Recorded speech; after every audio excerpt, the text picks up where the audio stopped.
नमो बुद्धाय। जय भीम।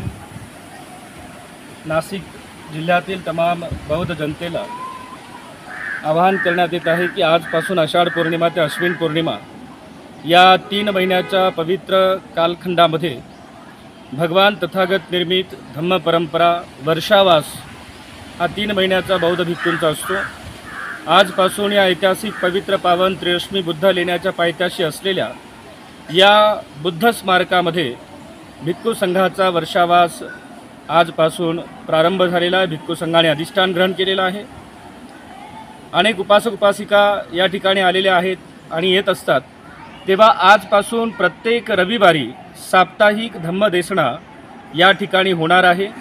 तेव्हा तमाम बौद्ध उपासक उपासिकांना आजच्या आषाढ पौर्णिमेच्या हार्दिक मंगलमय शुभेच्छा आणि सर्वांना आवाहन करतो की आपण सर्वांनी येत्या रविवारी मोठ्या संख्येनं पूजनीय भिक्खू संघाच्या धम्मदेसनेचा लाभ घेण्यासाठी या त्रिरश्मी बुद्ध लेण्याच्या पायथ्याशी उपस्थित व्हायचं आहे।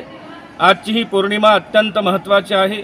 बौद्ध धम्मामध्ये हिला अत्यंत महत्त्वाचं स्थान दिल्या गेलेलं आहे। आजच्याच पौर्णिमेला सिद्धार्थ गौतमांनी ग्रहत्याग केलेला आहे। आजच्याच पौर्णिमेला भगवान तथागतांनी बुद्धत्व प्राप्तीनंतर सारनाथ येथील ऋषिपतन मृगदैवनामध्ये आजच्याच दिवशी धम्मचक्र पवतन सुत्ताचा उपदेश करून आपल्या धम्मचक्राला गतिमान केलं। आजच्या दिवशीच पंचवर्गीय ब्राह्मणांना प्रवर्जित करून त्यांना बुद्ध शासनामध्ये आणून संघाची निर्मिती केली।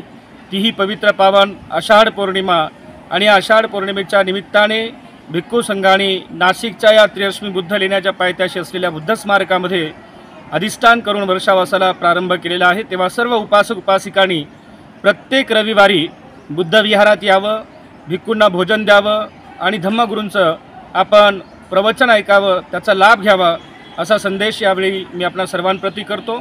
सर्वांचं मंगल हो, सर्वांचं कल्याण हो।